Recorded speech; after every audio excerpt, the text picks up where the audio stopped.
सो good morning. इस case में हमें write Lewis symbol for the following atoms and ions. तो जैसे अगर यहाँ पर हम देखें सल्फर और सल्फाइड आयन है, तो सल्फ़र का जब बनाते हैं तो इसके आउटर मोस्ट सेल में हमारा सल्फ़र का 6 इलेक्ट्रॉन आता है। 1 2 3 4 5 6 आता है। लेकिन सल्फाइड में 2 इलेक्ट्रॉन, क्योंकि 2 नेगेटिव चार्ज है तो 2 इलेक्ट्रॉन और ऐड हो जाएगा और टोटल 8 इलेक्ट्रॉन 1 2 3 4 5 6 7 8 हो जाएंगे। इसी तरीके से एल्युमिनियम के आउटर मोस्ट सेल में 3 इलेक्ट्रॉन्स होते हैं, और लेकिन एल्युमिनियम 3 पॉजिटिव में तीनों इलेक्ट्रॉन्स रिमूव हो जाते हैं, तो ये इसके आउटर मोस्ट सेल में कोई इलेक्ट्रॉन हम नहीं रखेंगे। हाइड्रोजन के आउटर मोस्ट सेल में 1 इलेक्ट्रॉन होता है, लेकिन हाइड्राइड जब बन रहा है तो एक नेगेटिव चार्ज आ रहा है, तो नेगेटिव चार्ज की वजह से इसके जो हम लुईस सिंबल बनाएंगे यहाँ पर 2 इलेक्ट्रॉन रख देंगे। Write the Lewis structure for the following molecules and ions. इसमें हम लुईस स्ट्रक्चर ड्रॉ करेंगे। जैसे सल्फ़र हो गया, सल्फ़र का लुईस स्ट्रक्चर, इधर एक हाइड्रोजन जोड़ा, इधर एक हाइड्रोजन जोड़ा, टोटल 6 इलेक्ट्रॉन्स थे, और इसमें भी अभी हमारे पास 4 इलेक्ट्रॉन्स बच गए हैं। इसी तरीके से Cl4 का अगर बनाएंगे तो ये Si आपका हो जाएगा, और इसके बाद Cl एक इधर, Cl इधर भी बना, इधर भी Cl बना और इधर भी Cl बना। ये लुईस डॉट स्ट्रक्चर है। और Cl सल्फ़र के तो जो ये सिलिकॉन के आउटर मोस्ट सेल में 4 इलेक्ट्रॉन्स थे, तो 4 इलेक्ट्रॉन्स वो यूज हो गए हैं। क्लोरीन का जो हमारा आउटर मोस्ट सेल में इलेक्ट्रॉन्स आ रहे हैं वो 7 हैं, तो एक इलेक्ट्रॉन तो यहाँ 1 2 3 4 5 6 7, ऐसे इसमें भी 1 2 3 4 5 6 7 ये हो गया। 1 2 3 4 5 6 7 ये हो गया। 1 2 3 4 5 6 7, इस तरीके से हमारा लुईस डॉट स्ट्रक्चर यहाँ पर बन गया। अब इसके बाद हम आएंगे तो define octet rule, right its significance and limitations. Octet rule का मतलब ये लुईस ने दिया था, जिसको हम लोग लुईस ऑक्टेट रूल भी कहते हैं। तो लुईस ने क्या बताया था? उन्होंने बताया कि every element try to have 8 electrons. Lewis octet rule में यही बताया जाता है कि हर एक एलिमेंट चाहता है कि उसके आउटर मोस्ट सेल में 8 इलेक्ट्रॉन्स हो जाएं, और वो 8 इलेक्ट्रॉन्स कंप्लीट करने के लिए तमाम तरीके के जो है प्रोसेस करता है, जिससे वो आयनिक बॉन्ड बनाता है, कोवैलेंट बॉन्ड बनाता है, कोऑर्डिनेट बॉन्ड बनाता है, ये सब चीज़ें बनाता है। तो इसका सिग्निफिकेंस ऑक्टेट रूल का यही है कि इसको हम एक्सप्लेन कर देंगे कि एक्चुअली 8 इलेक्ट्रॉन्स आने की वजह से वो स्टेबल हो जाता है, उसकी स्टेबिलिटी आ जाती है, और अगर 8 इलेक्ट्रॉन नहीं कंप्लीट होता तो वो अनस्टेबल रहता है। तो बेसिकली स्टेबल होने के लिए ही, वो ऑक्टेट कंप्लीट करने के लिए ही वो केमिकल रिएक्शंस वहाँ पर होते हैं। ऑक्टेट कंप्लीट करने का पूरा वहाँ पर प्रोसेस होता है। तो लेकिन कहीं कहीं पर हमें प्रॉब्लम भी देखने को मिलती है। जैसे अगर हम देखें कुछ केसेस में, जैसे लिमिटेशंस में हम देख लें तो SF6, जब आप कोवैलेंट बॉन्ड बनाएंगे तो आप टोटल कोवैलेंट बॉन्ड आपका 6 बनेगा, तो सल्फ़र के पास आपके 12 इलेक्ट्रॉन्स हो जाएंगे। तो ये प्रॉब्लम आती है ऑक्टेट रूल में। ये तो ऑक्टेट रूल में बताया गया था कि 8 ही इलेक्ट्रॉन्स होते हैं, लेकिन यहाँ पर 8 से ज़्यादा हो जा रहे हैं, आपके 12 इलेक्ट्रॉन्स हो जा रहे हैं। और इसी तरीके से PCl5, यहाँ पर फास्फोरस से 5 कोवैलेंट बॉन्ड बनते हैं, तो फास्फोरस के आउटर मोस्ट सेल में टोटल हमारे 10 इलेक्ट्रॉन्स आ जाते हैं, जबकि ऑक्टेट रूल बताता है कि 8 इलेक्ट्रॉन्स ही होंगे। तो इस तरीके से ये कुछ ड्रॉबैक्स हैं। ऑक्टेट रूल में ये बताया गया है कि ऑक्टेट अगर किसी का कंप्लीट है तो वो अनरिएक्टिव होगा, जबकि अगर हम देखें तो इस वाले जो है नोबल गैस, जिसमें helium, neon, argon, krypton, xenon और रेडॉन, ये एलिमेंट है, इसमें ऑक्टेट सबका कंप्लीट है। और ऑक्टेट कंप्लीट तो इसके अकॉर्डिंग तो इन सबको तो अनरिएक्टिव होना चाहिए, लेकिन जीनॉन रिएक्टिव है, इसके तमाम कंपाउंड्स बनते हैं। जैसे XCF4 बनता है, तमाम चीज़ें बनती है, XEF4 बनता है, XEF2 बनता है, इस तरीके से इसके कंपाउंड्स बनते हैं। और कुछ और चीज़ें हैं जिसमें हम लोग लुईस डॉट, ये क्या बोलते हैं, ऑक्टेट रूल से उसको एक्सप्लेन नहीं कर सकते। जैसे बॉन्डिंग इन कार्बन मोनोऑक्साइड बड़ा मुश्किल हो जाएगा इसको एक्सप्लेन करना। इसमें NO में एक्सप्लेन करना मुश्किल हो जाएगा। NO2 जो है, इसमें एक सिंगल इलेक्ट्रॉन बच जाता है और ऑक्टेट कंप्लीट नहीं हो पाता है नाइट्रोजन का, तो ये एक्सप्लेन करने में हमें दिक्कत होगी। कुछ ऐसे मॉलिक्यूल्स हैं जिनका ऑक्टेट नहीं कंप्लीट होता है, जैसे VF3, कंपाउंड बन रहा है लेकिन ऑक्टेट नहीं कंप्लीट हो रहा है, BeH2 ऑक्टेट नहीं कंप्लीट हो पा रहा है। तो ये हमारा कुछ एक्चुअली ड्रॉबैक्स हैं ऑक्टेट रूल के।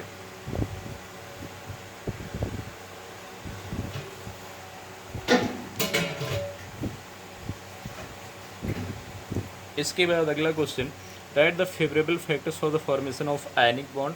आयनिक बॉन्ड के फॉर्मेशन के फेवरेबल फैक्टर्स क्या हैं? एक फैक्टर ये है कि एक एलिमेंट मेटल होना चाहिए, दूसरा एलिमेंट आपका नॉन मेटल होना चाहिए, एक पॉइंट ये है। दूसरा पॉइंट ये कि एक इलेक्ट्रो पॉजिटिव होना चाहिए, दूसरा इलेक्ट्रो नेगेटिव होना चाहिए, और तीसरा पॉइंट ये कि उनके बीच में जो इलेक्ट्रोनेगेटिविटी का डिफरेंस वो काफ़ी ज़्यादा होना चाहिए, तो वो आयनिक बॉन्ड बनाएंगे। Discuss the shape of the following molecules using VSEPR theory. ये BeCl2 इसका आपका बनेगा लीनियर स्ट्रक्चर, और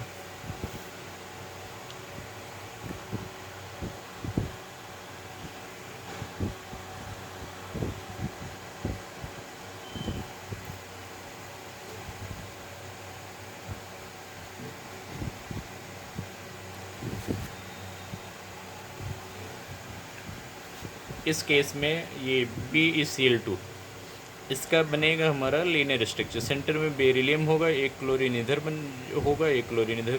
और BeCl3 का यहाँ पर एक्चुअली हमारा सेंट्रल जो एटम है इसका हाइब्रिडाइजेशन होगा हमारा sp2, तो इसका ट्राइगोनल प्लेनर शेप बनेगा, इसका टेट्राहेड्रल शेप बनेगा, इसका बनेगा हमारा AsF5 का जो शेप बनेगा वो ट्राइगोनल बाइपिरामिडल बनेगा। इस केस में हमारा जो बनेगा, जैसे नाइट्रोजन के बाद फास्फोरस फिर आर्सेनिक आता है, तो PCl5 जैसे बनता है उसी तरीके से इसका शेप भी बनेगा, और ये ट्राइगोनल बाइपिरामिडल TBP ये बनेगा। और H2S ये V शेप का बनेगा बेंट, और PH3 ये बनेगा ट्राइगोनल ये बनेगा ट्राइगोनल पिरामिडल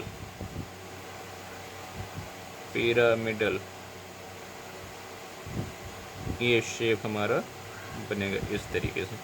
इसके बाद अगले क्वेश्चन पे मूव कर रहे हैं 4.8।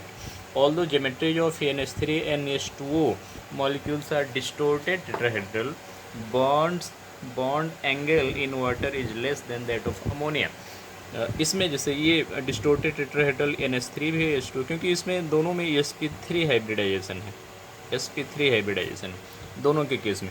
तो बॉन्ड एंगल ये बता रहा है कि जो H2O है उस केस में बॉन्ड एंगल छोटा होता है in comparison to that of NH3।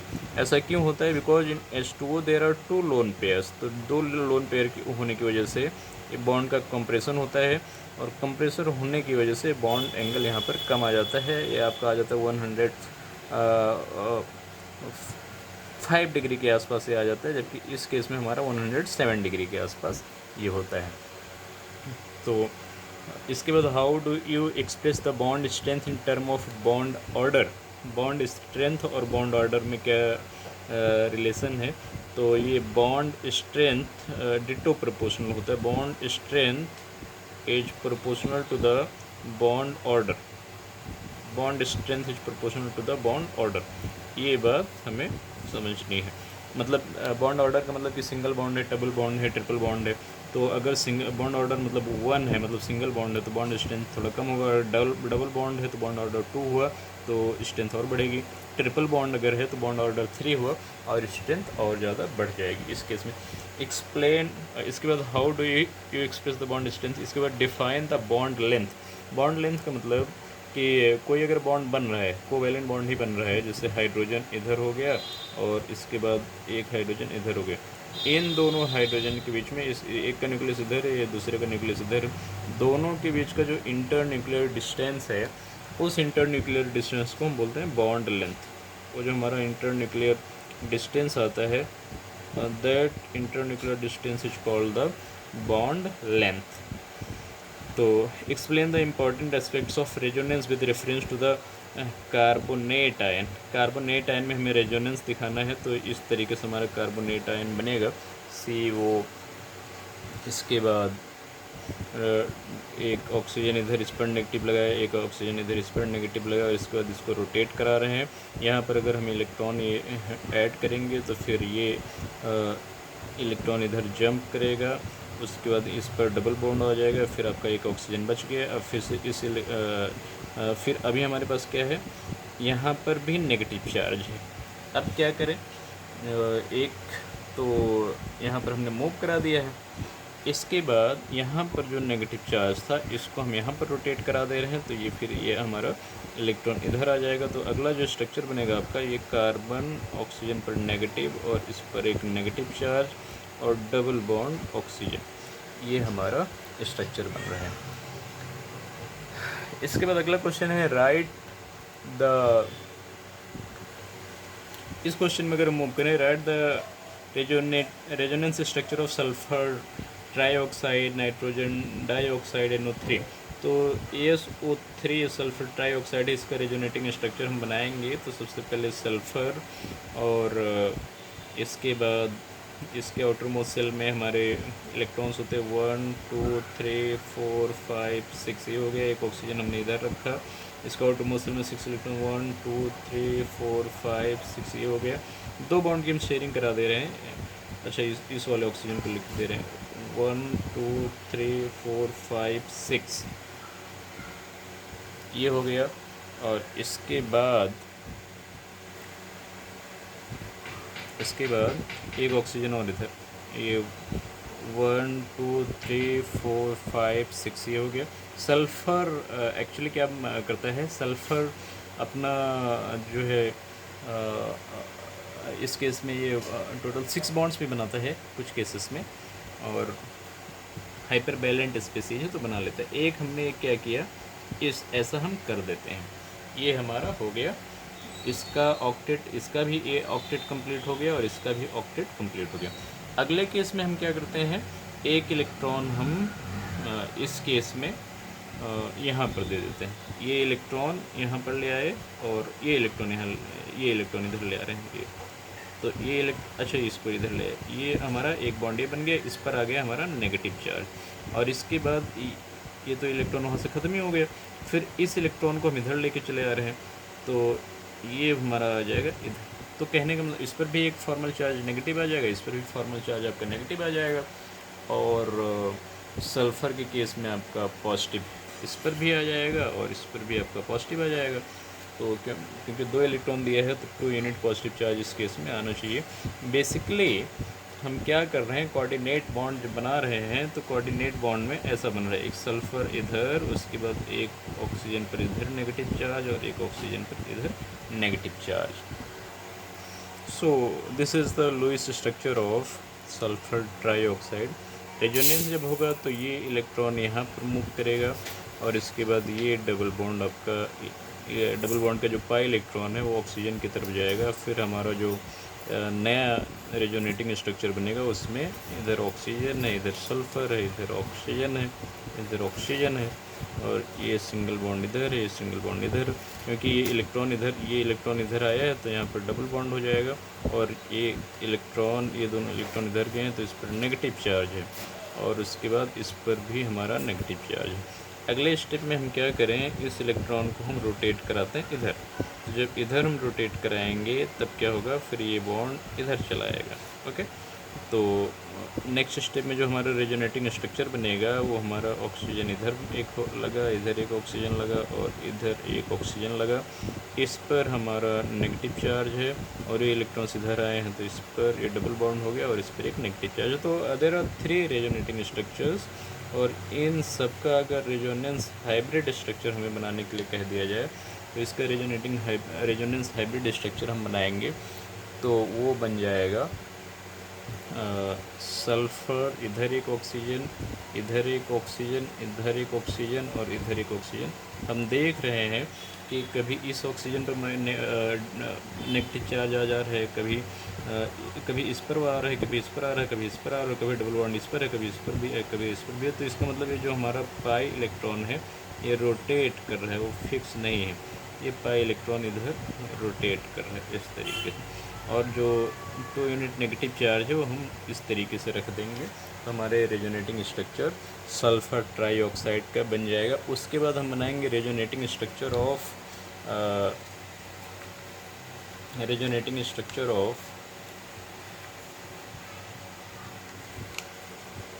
Nitrogen dioxide, ये NO2।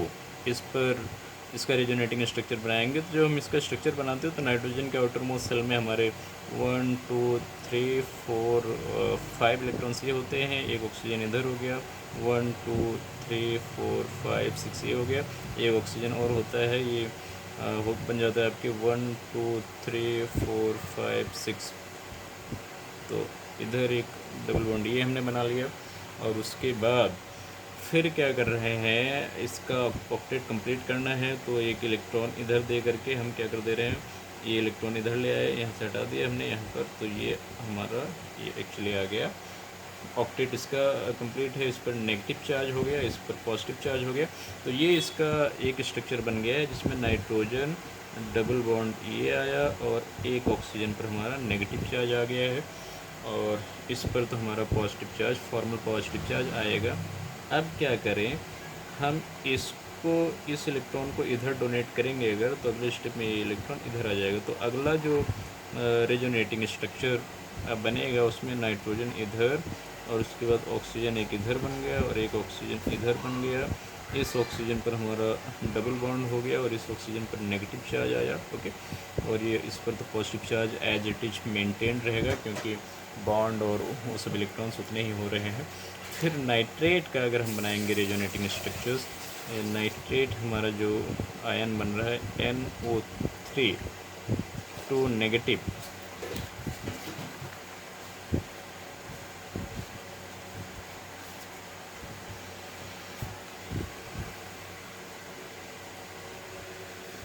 नाइट्रेट NO3 इसका 2 नेगेटिव है, जो नाइट्रेट है इसका रेजोनेटिंग स्ट्रक्चर हम बना रहे हैं। तो इस केस में नाइट्रोजन ऐसे बनेगा, और 1 2 3 4 5 ये बन गया, एक ऑक्सीजन इधर 1 2 3 4 5 6 एक ऑक्सीजन ये हो गया, और एक ऑक्सीजन इधर बन गया हमारा 1 NO3 पर 1 यूनिट नेगेटिव चार्ज है, हम 2 यूनिट नेगेटिव चार्ज इस पर लिख दे रहे हैं।